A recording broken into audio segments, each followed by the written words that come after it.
Hello, everyone, and welcome to my Bible study on the book of James. We're going to be studying about the proper perspective towards temptation. We're going to be reading from James chapter 1 and verse 12 says, "Blessed is the man that endureth temptation, for when he is tried, he shall receive the crown of life, which the Lord has promised to them that love him." When he said, "Blessed is the man," and of course he is talking about the believer. And blessed here means abounding with God's favor and grace. It's actually the same word here, even in the Greek, the same word that Jesus used in the Beatitudes. James drew a lot from the ministry of Christ, from the wording that he used. He drew a lot from it. And it was the same word that Jesus used in his first teaching. Jesus done in Matthew chapter 5, the Beatitudes. And the first word that came out of his mouth was blessed. Blessed are the poor in spirit. Blessed are those who mourn. Blessed are the meek. Blessed are they who are hungry and thirsty after righteousness. Blessed are the pure in heart.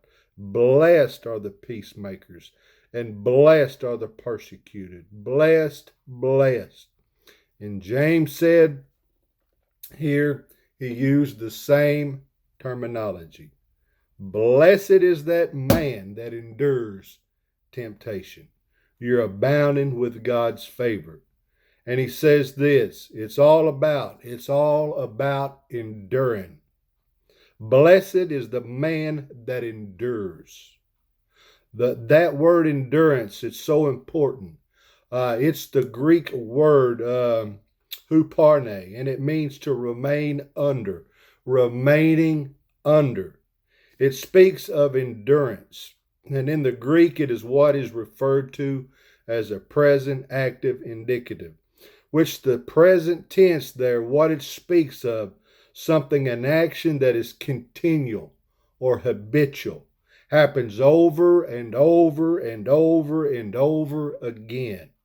What he's talking about there, blessed is the man, the believer who continually is enduring the temptation or the trial of his faith. In other words, he keeps on keeping on. That man is blessed. He keeps on persevering. It's very difficult for God to bless somebody who just gives up. I want to say he can, because when we give up, God never gives up. And I'm so thankful for that. You know, God is always extending his love and faithfulness to us. And I'm so thankful for that God didn't give up on me. God is faithful, but he can't bless us in a place that we just give up on the Lord. But for the believer who just keeps on keeping on, you just got to keep going. You just got to keep believing. And sometimes we can feel our grip on God is so weak. But hear me. When you feel your grip on God is weak, understand this, that his grip on us is so much stronger than our grip on him. Our grip on him will slip at times, but his grip on us will never slip. And even when you feel weak, do not give up. Keep on trusting in the Lord. Because James said, blessed is the man and the woman who endures, the ones who persevere and doesn't give up, who keeps on believing. There's a blessing attached to it. And I'm thankful for that. You know, this Christian journey, it's not a sprint, it's a marathon. You just got to keep on going.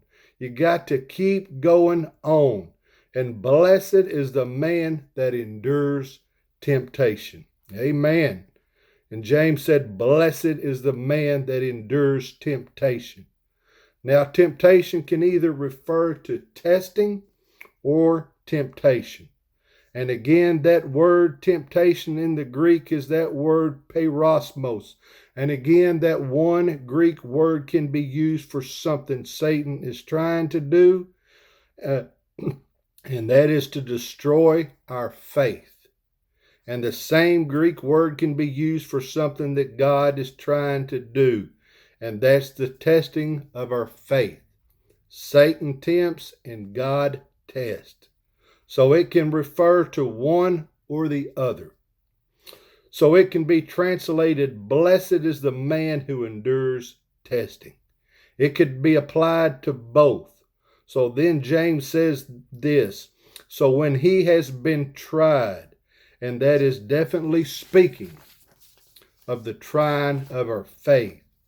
The word tried there ultimately speaks of a faith that has been tested, approved, and is genuine. So after our faith has been tested, it's been put through the refiner's fire, and we have endured. Get that. We have endured. We have endured the trial. We have endured the temptation. And then we will have genuine faith at that point.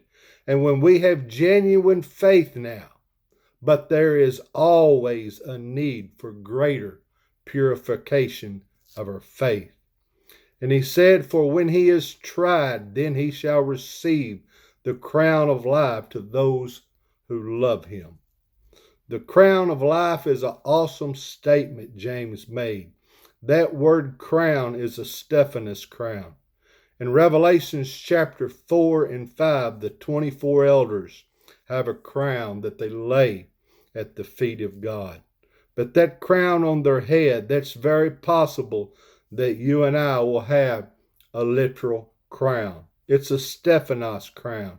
It's a victor's crown. It's a type of crown an athlete in the Roman games, back in the Roman days, when athletes in Roman games would win an event, they were a victor.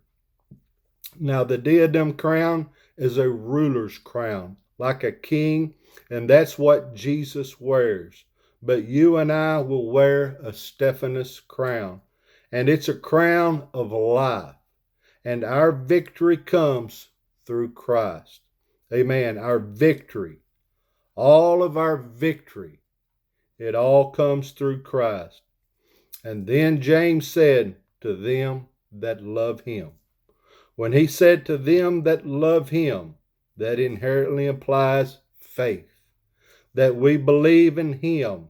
And faith and love go hand in hand, one with another. So keep on believing.